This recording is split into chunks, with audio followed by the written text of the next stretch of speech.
आज रेजिलियंस, धीरज, दृढ़ता, परिश्रम और ढेर सारी इंस्पिरेशन से रूबरू होने का मौका हम सबको मिलने जा रहा है। स्नेहल ढोके मैम, मैं आपका हमारे कार्यक्रम कन्वेंशनली अनकन्वेंशनल में तहे दिल से और आदरपूर्वक स्वागत करती हूँ। हम आज का कार्यक्रम निकेतन कॉलेज वरोरा के कॉम्पिटिटिव एग्जामिनेशन सेल के तहत प्रस्तुत कर रहे हैं। शुरुआत में ही मैं आपको हमारे विद्यार्थियों के लिए मार्गदर्शन करने हेतु आपका अमूल्य समय निकालकर हमारे साथ इस सफर पर जुड़ने के लिए धन्यवाद करना चाहती हूँ और आपकी इस अभूतपूर्व उपलब्धि के लिए बधाई देना चाहती हूँ। आपकी इस उपलब्धि के साथ हमारे विदर्भ और खास करके महिला वर्ग के लिए प्रेरणा का अवसर प्राप्त हुआ है। इंसान की पहचान वक्त करता है, खुद का वजूद हमें वक्त दिलाता है। हो अगर खुद पर भरोसा तो इंसान से भी वक्त हार जाता है। ऐसे ही वक्त को हमारे आज के अतिथि ने हराया है। मैम का परिचय हमारे इस कार्यक्रम के पीछे एक बहुत महत्वपूर्ण व्यक्ति जिनके सहयोग के बिना एक कार्यक्रम मुमकिन नहीं था, सहायक प्राध्यापक आनंद निकेतन कॉलेज तिलक ढोबड़े सर को मैं मैम का परिचय देने के लिए आमंत्रित करना चाहती हूँ।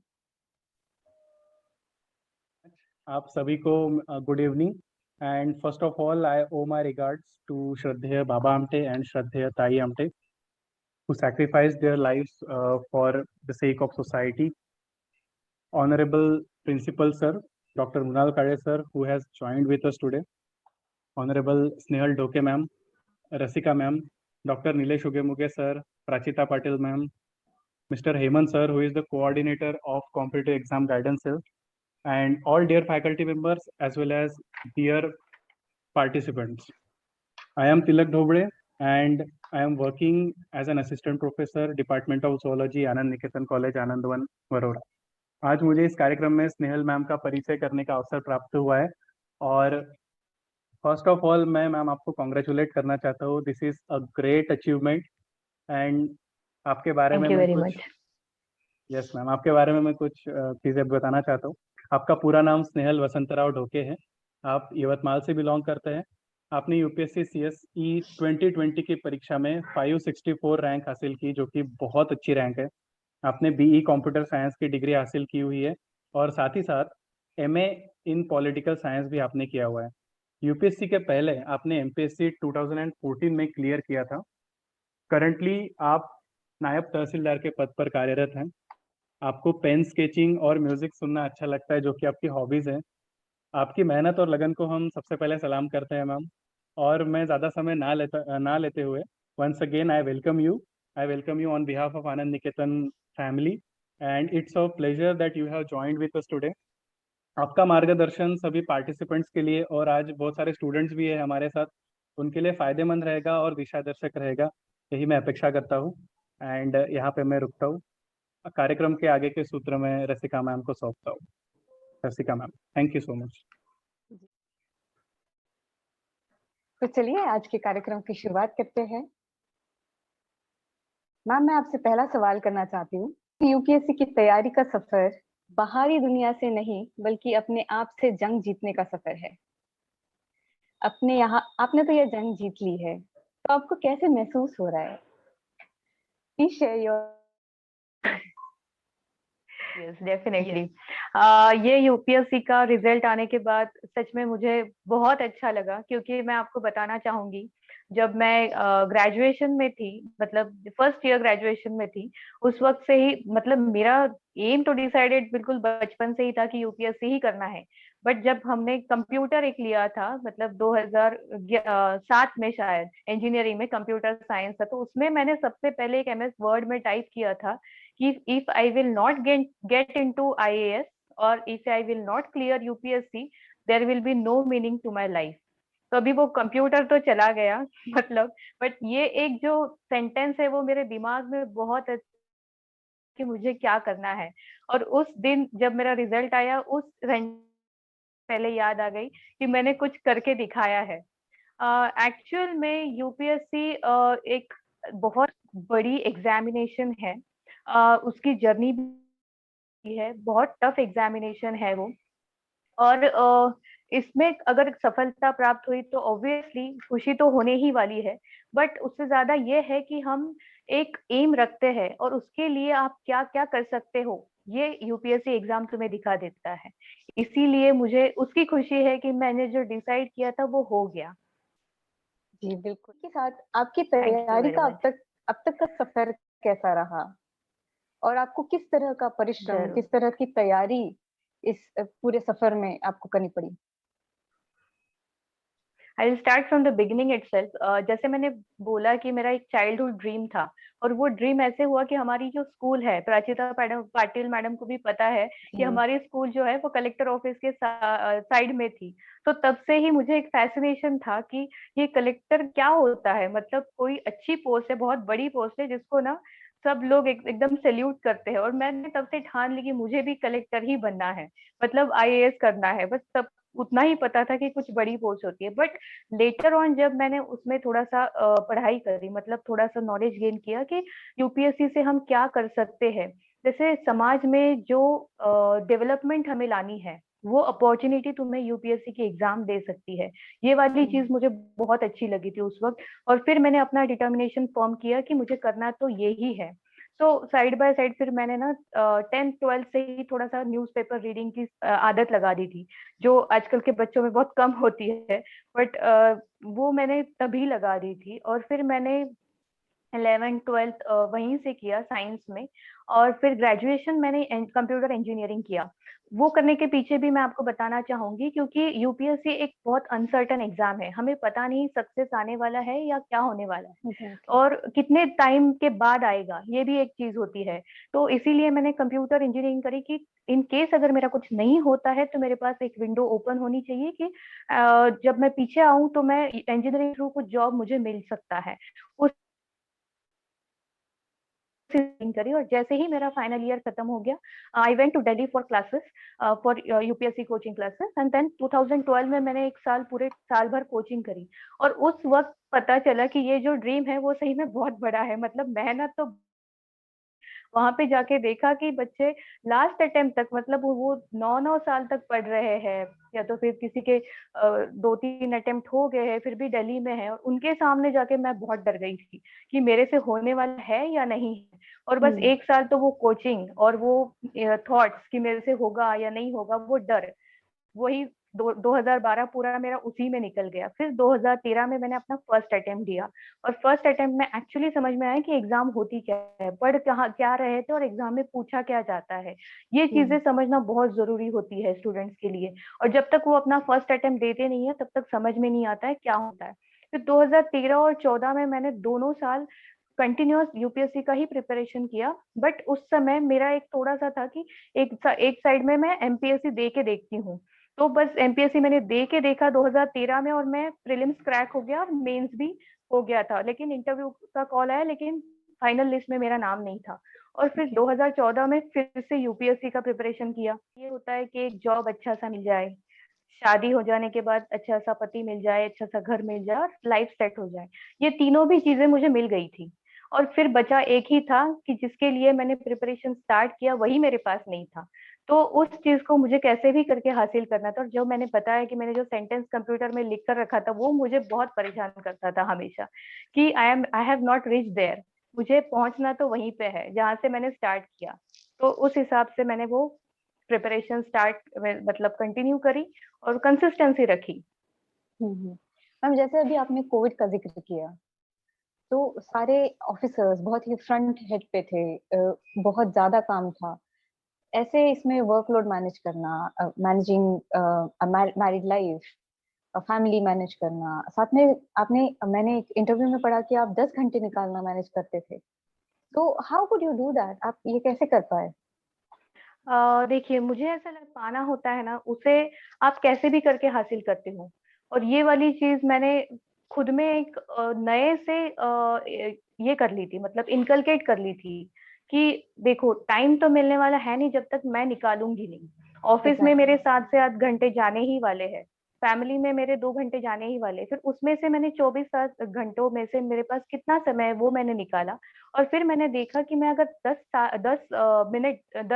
घंटे दे सकती हूँ पढ़ाई के लिए, वो कैसे मैनेज करना है, फिर वो मेरे लिए चैलेंज था। फिर मैंने सोचा कि सुबह का टाइम बहुत अच्छा है, क्योंकि सुबह में मुझे कोई डिस्टर्बेंस नहीं होगा, ऑफिस के टेलीफोन नहीं आएंगे, या तो फिर फैमिली में भी कोई ये दिक्कत नहीं होगी अगर मैं सुबह पढूं। तो वो सुबह वाला टाइम मैंने फिर मैनेज किया। ऑफिस में भी मैं 2 घंटे निकाल सकती थी न्यूज़पेपर रीडिंग के लिए, और शाम को आने के बाद मैं थोड़ा 1-2 घंटे रिवीजन के लिए, बस ऐसे मैनेज कर करके मैंने कर लिया है वो। और हम सब कर सकते हैं एक्चुअली। यूपीएससी वही है कि तुम में स्ट्रेंथ क्या है तुम्हें पता ही नहीं होता है, हम बस एक्सक्यूजेस देते रहते हैं कि ये नहीं होगा वो नहीं होगा। क्योंकि जॉब लगने के बाद 3 साल तक मैं खुद एक्सक्यूज देती रही कि जॉब की वजह से ये हो नहीं पा रहा है, बट उसके बाद में मैं कर सकी।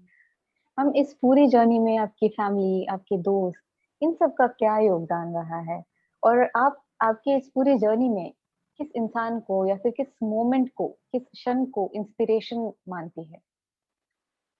जर्नी में एक्चुअली मेरे फैमिली मेंबर्स, मेरे माँ, मेरे पिताजी और मेरे हस्बैंड और मेरे इन लॉज, इनका बहुत बड़ा योगदान रहा है। मेरा जो सपना था कि आईएएस करना है, ये सपना प्लेटफॉर्म क्रिएट किया मेरे लिए कि तुम्हें जो लगता है वो तुम करो। उन्होंने एक I was a single child and being a girl child, उन्होंने मुझे कभी ऐसे प्रोटेक्टेड नहीं रखा, या तो फिर ऐसे कंजर्वेटिव माइंड से नहीं रखा कि तुम यहाँ मत जाओ वहां मत जाओ। मुझे जहाँ जाना था वहां उन्होंने जाने दिया, दिल्ली मुंबई जहाँ भी क्लास करना है, और कभी खर्चे के बारे में नहीं सोचा कि कितना लग रहा है, ये नहीं हो सकता है। उन्होंने बस कहा कि तुम्हें जो चाहिए वो करो, हम तुम्हारे लिए, हम तुम्हारे साथ है। और यही सेम एटीट्यूड मेरे इन लॉज का भी था। मतलब एक सपना उन्होंने रखा और वो पूरा करने के लिए जो लगता है वो मेरे इन लॉज ने किया। और इस सब में मेरे हस्बैंड का बहुत सपोर्ट था। मेरे हस्बैंड की ये थिंकिंग है कि marriage should not act as an obstacle in in any females life. तो ये उन्होंने ये किया था कि तुम्हें पोटेंशियल है, मैं खुद देख सकता हूँ, बस शादी की वजह से तुम कर नहीं पाई ये मुझे नहीं सुनना है। और इसीलिए उन्होंने मुझे हमेशा बूस्टअप किया।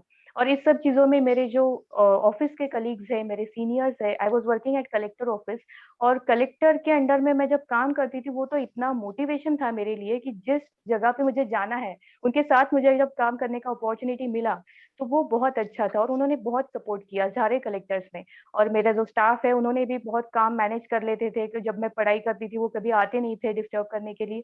तो इन सब लोगों का बहुत बड़ा योगदान है। मेरे दोस्त भी है, बहुत क्लोज फ्रेंड्स है जिन्होंने टाइम टाइम पे मुझे सपोर्ट किया। जब भी फेल्योर आया तब भी उन्होंने उतने ही इस स्ट्रॉन्ग मोटिवेशन से मुझे फिर से खड़ा करके पढ़ाई करने के लिए मोटिवेट किया। तो इन सबको मैं यहाँ से बहुत बहुत धन्यवाद भी कहना चाहूंगी।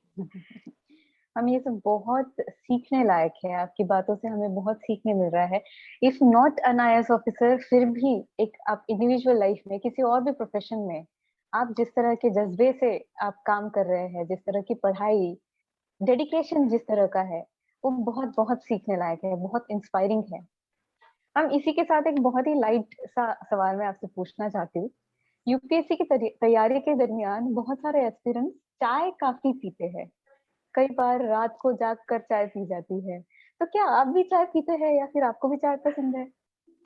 मुझे चाय पसंद है, लेकिन मुझे सुबह 4 बजे उठकर पीने वाली जो चाय होती है वो बहुत पसंद है, क्योंकि वो पूरी नींद उड़ा देती है। और फिर दिन ओके। भर के लिए बहुत एक ये रहता है, रिफ्रेशमेंट रहता है। लेकिन चाय जरूर पीते हैं क्योंकि बच्चे रात को पढ़ाई करते हैं, जी। और चाय की वजह से तुम्हें नींद नहीं आती है। वो जो होता है उसमें whatever content is there, it helps you to tannin, हाँ। study long for longer time, yeah. आपने आपने आपकी हॉबीज में बताया कि आप गाने सुनती है, तो किस तरह के गाने हाँ। आप सुनते हैं? गाने तो मुझे it depends on my mood, लेकिन मैं यूपीएससी की जर्नी के दरमियान मैं 2 गाने बहुत सुनती थी। एक जी। तो वो जो है कर हर मैदान फतेह, जो आई थिंक संजू पिक्चर में का गाना। दूसरा गाना मतलब वो जो है ऋतिक रोशन का लक्ष्य है तेरा। ये दोनों गानों ने मुझे बहुत ज्यादा मोटिवेट किया। मतलब मैं थाउजेंड्स ऑफ टाइम इसको सुना होगा मैंने, क्योंकि वो पता नहीं वो एक अलग सी एनर्जी डेवलप करते थे। और बाकी टाइम तो मैं अपना दी रोमांटिक सॉन्ग भी बहुत सुनती हूँ। ओके।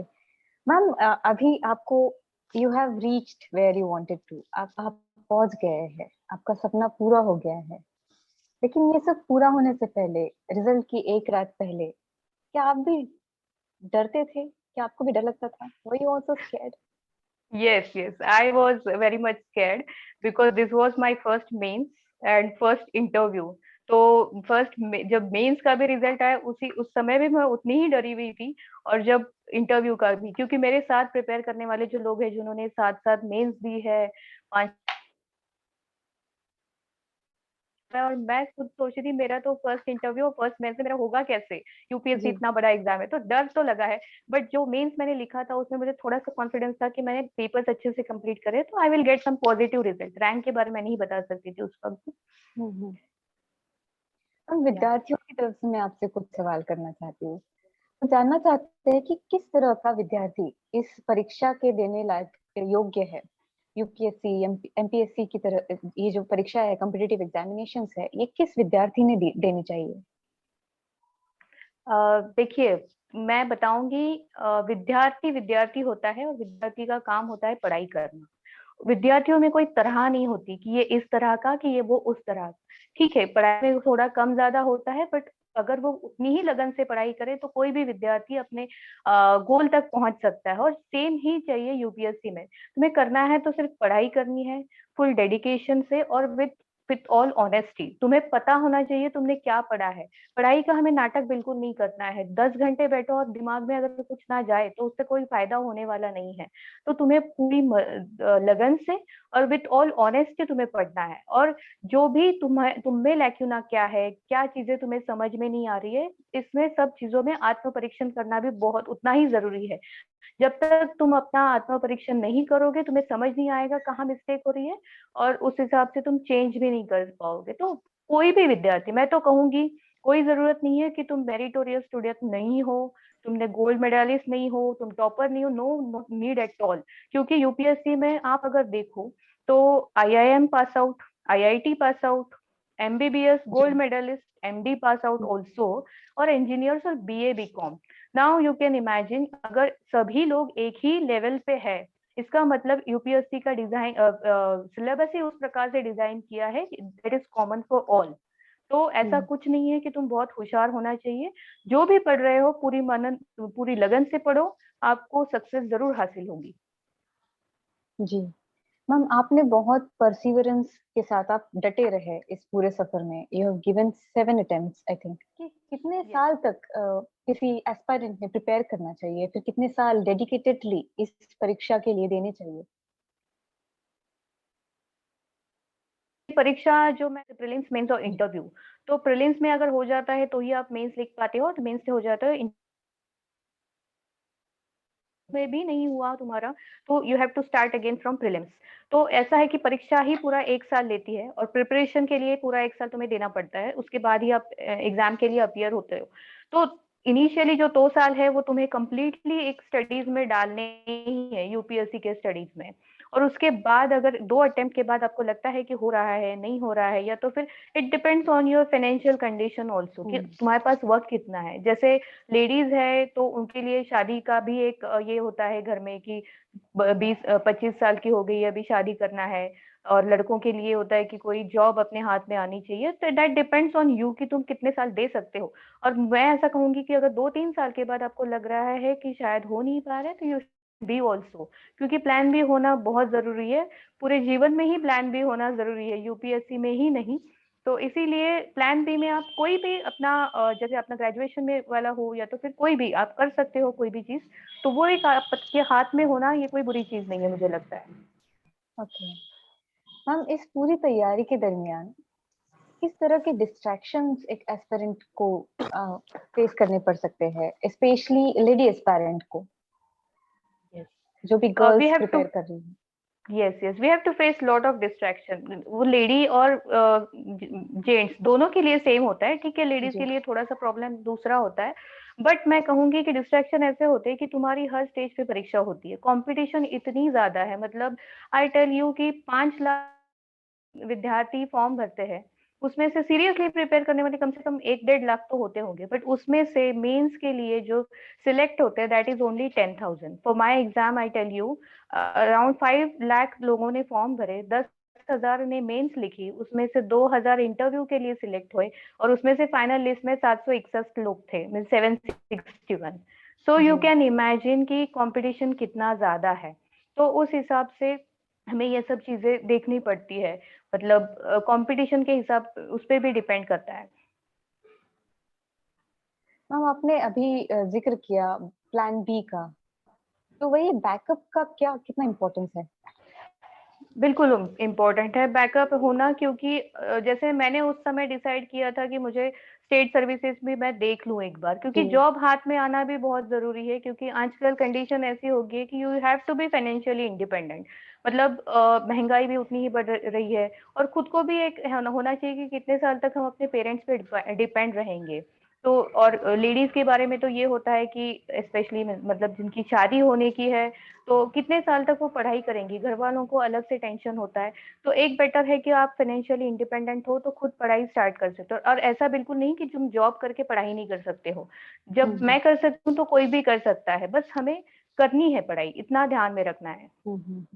हम प्लान बी के चलते अगर कोई प्लान बी ज्वाइन कर लेता है या फिर गिव अप कर देता है यूपीएससी का, तो ये भी तो एक रिस्क है कि वो यूपीएससी का जो लार्जर एम है, गोल है, उसी से भटक जाए।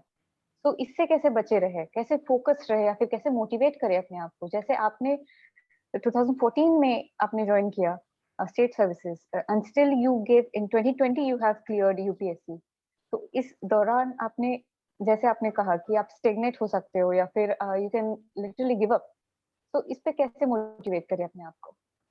देखिए, मैं दिमाग में ये प्लान आता है कि मैं अभी गिव अप करूँ या तो फिर कहीं और अपना पोटेंशियल ट्राई करूँ, ना कि यूपीएससी में।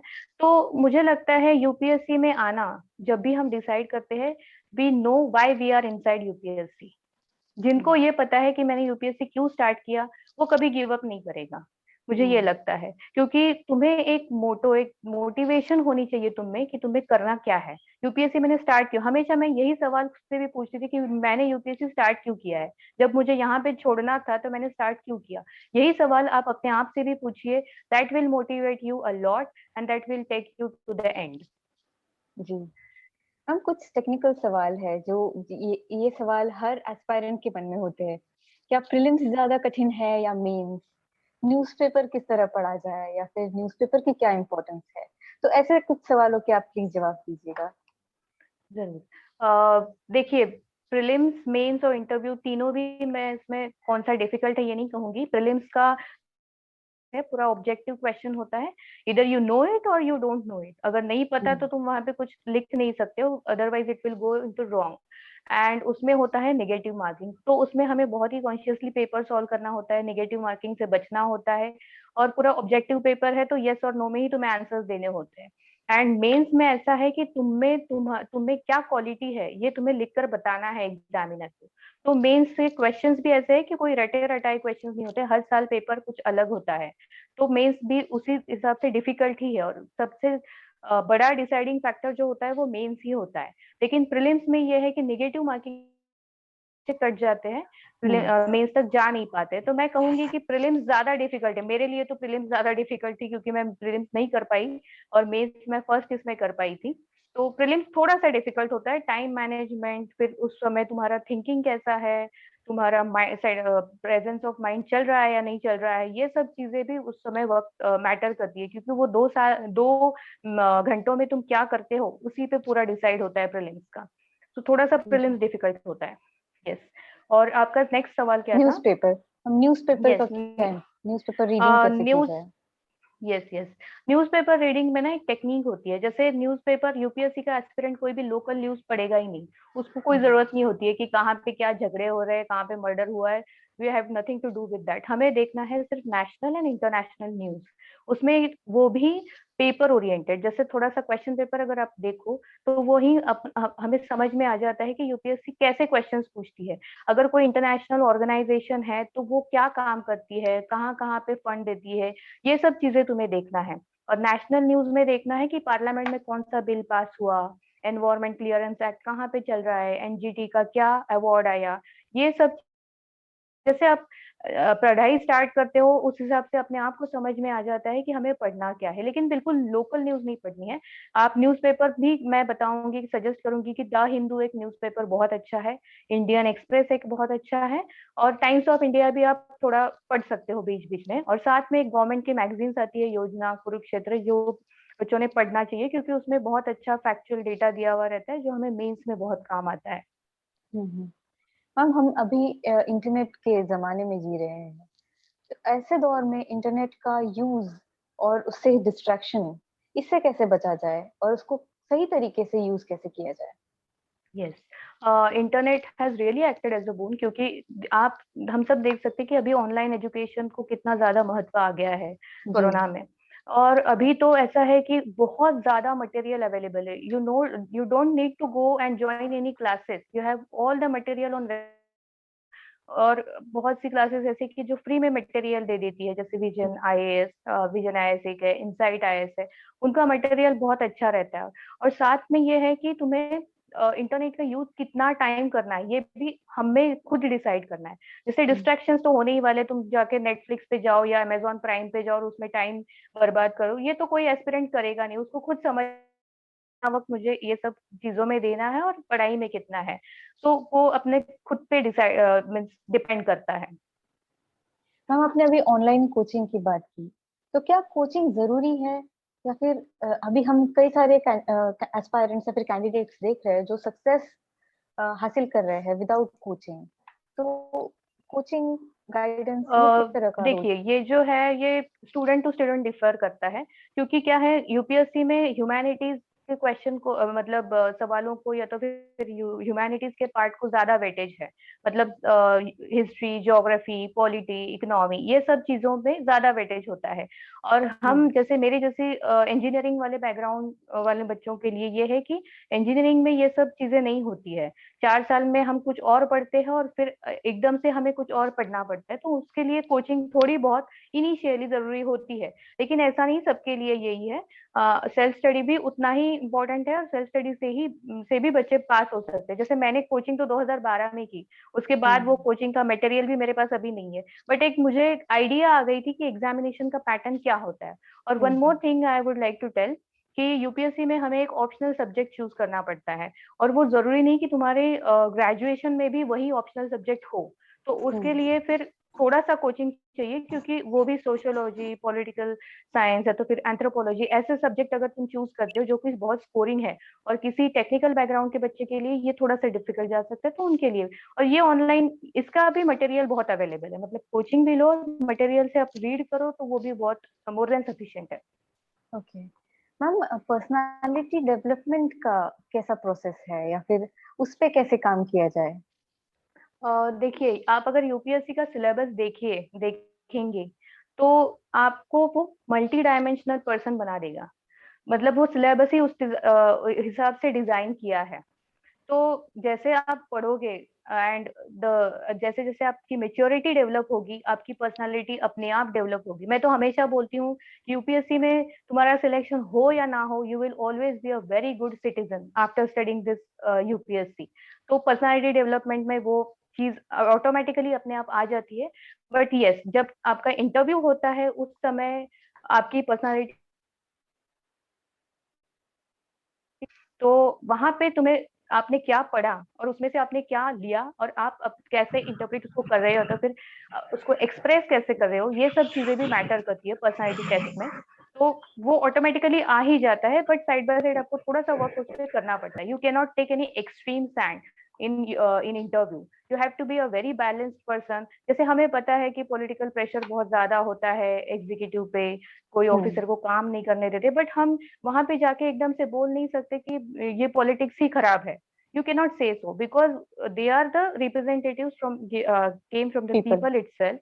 या तो उनको तुम खराब नहीं बोल सकते, ठीक है, वो पर्सनालिटी कोई अलग सी हो सकती है उनकी, लेकिन आप ऑल ऑफ अ सडन बोल दो कि नहीं नहीं ये तो होना ही नहीं चाहिए, पॉलिटिक्स बहुत खराब है, that will not give a good impression in interview. तो तुम्हें अपनी पर्सनालिटी बहुत बैलेंस रखनी है, और ये चीज तुम्हें आफ्टर सर्विस में एंटर होने के बाद भी यही कंटिन्यू करनी होती है। हम आज हमारे जो श्रोता है उसमें कई सारे विद्यार्थी गांव से आए हुए हैं और उनके लिए बहुत बड़ा सवाल रहता है कि उन्हें अंग्रेजी में काफी दिक्कत झेलनी पड़ती है। तो क्या अंग्रेजी जानना इतना जरूरी है, या फिर बिना अंग्रेजी जाने सर्विसेज क्रैक की जा सकती है, फिर ये एग्जाम क्रैक की जा सकती है? देखिए, इंग्लिश मैं नहीं कहूंगी कि बहुत जरूरी है कि इंग्लिश के बिना कुछ हो ही नहीं पाएगा, ऐसी चीज नहीं है। बट इंग्लिश ऐसी एक लैंग्वेज है कि तुम्हें वो आनी चाहिए, मतलब आप सीख सकते हो। I would say that English is really means easier language than any other language. तो जो ग्रामीण भाग से बच्चे आते हैं उनका बेस पक्का नहीं होता है, उनको इंग्लिश मीडियम में उन्होंने पढ़ाई नहीं करी होती है, बट जब वो सिविल सर्विसेज के बारे में सोच रहे हैं तो उस वक्त आपको मिनिमम इंग्लिश आनी चाहिए, जो कि आप 10th स्टैंडर्ड तक पढ़े हो। क्योंकि मेंस में एक इंग्लिश और मराठी का पेपर होता है जो कि क्वालिफाइंग होता है, और उन क्वालिफाइंग पेपर में आपको पास होना होता है, तभी आप चेक होते हैं।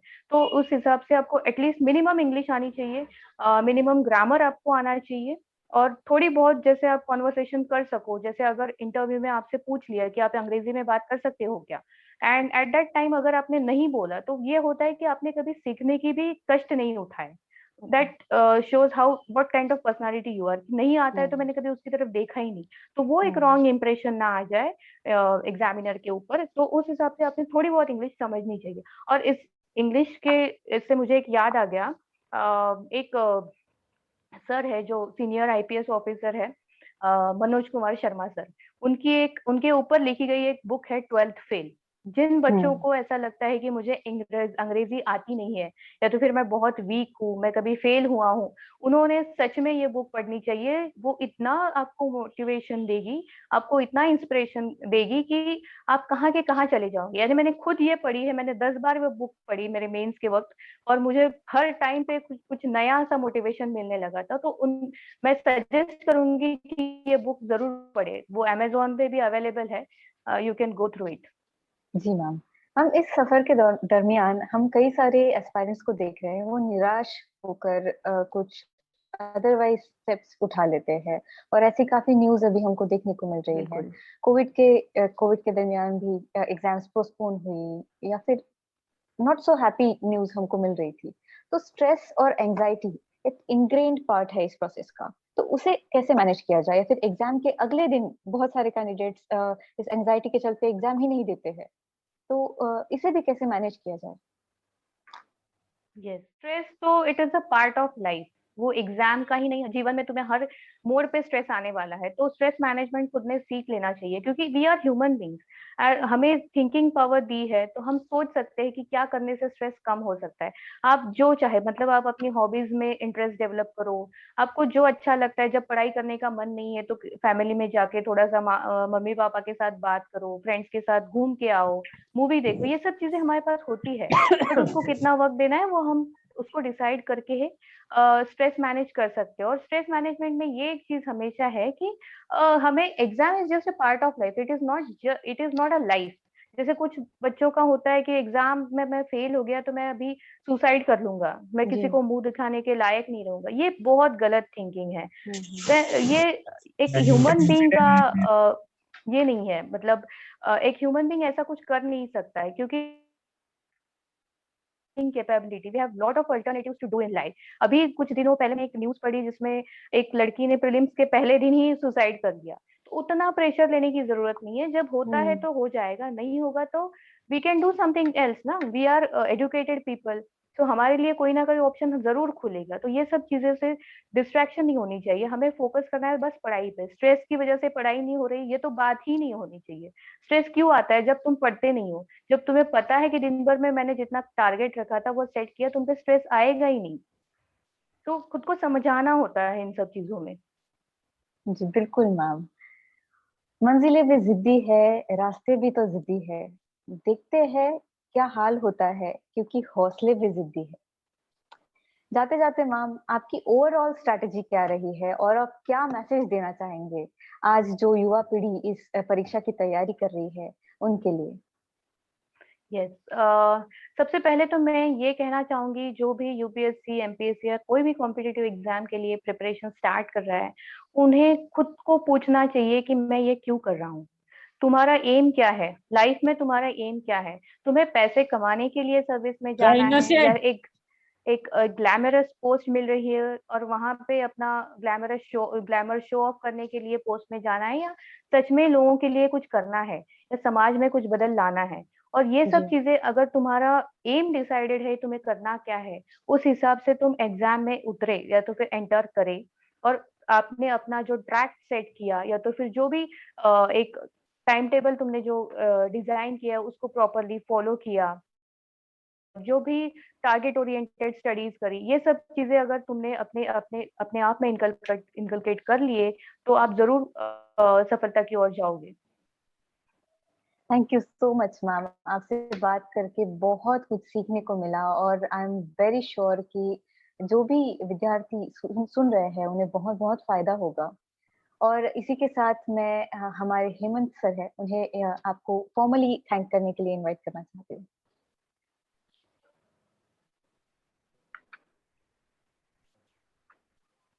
Yes, Hemant sir. Ratika ma'am, am I audible? Yes sir, you are audible. Thank you, ma'am. I pay my tribute to Shraddheya Baba and Sai. A very good evening to all. Honorable Principal Dr. Munal Kare, Honorable Guest Speaker Snehal Dhoke ma'am, respected Rasika Shende ma'am, Prachi Patil ma'am, respected Dr. Nilesh Ugamuge, Mr. Tilak Dobre, and all my dear participants. It's a privilege to propose vote of thanks on this occasion. I extend my gratitude to Snehal Dhoke ma'am. Ma'am, actually, I want to tell you that you have set an example for generations, because when I heard that it was your 8th attempt and you are working as an act Tahsildar as well. So it shows patience and consistency. Nowadays, especially current generation, they don't have such consistency or patience. Even after 2 to 3 attempts, number of candidates gave up and they lose their hope. They even don't fight back. For those who losing their hope, uh, ma'am, you will be the best role model, and number of us will be motivated after listening you. I'm sure that your words will be helpful to keep motivated to number of candidates. Once again, I extend my thanks to you, ma'am, for sparing your valuable time with us and motivating us. I also extend my thanks to Rasika Shinde, ma'am. Words are not enough for her work. She is taking tremendous effort to organize such wonderful events, and I remember that she have joined Anand Niketan College second time, and we are really grateful to you, ma'am, for your continuous support for our institution. Thank you so much, and hope that you will be with us in future as well. I would also like to thank Principal Sir for his continuous support. I'm thankful to Prachi Patil, ma'am, who is directly or indirectly supporting us. Thank you so much, ma'am. We are grateful to Dr. Nilesh Ugemge and Mr. Tilak Dhogre for their technical support for this event. Thank you, both of you. Thank you so much. And lastly, thank you all my dear participants for your continuous support. And now I declare that today's session is over. Thank you. Thank you. Thank you so much sir.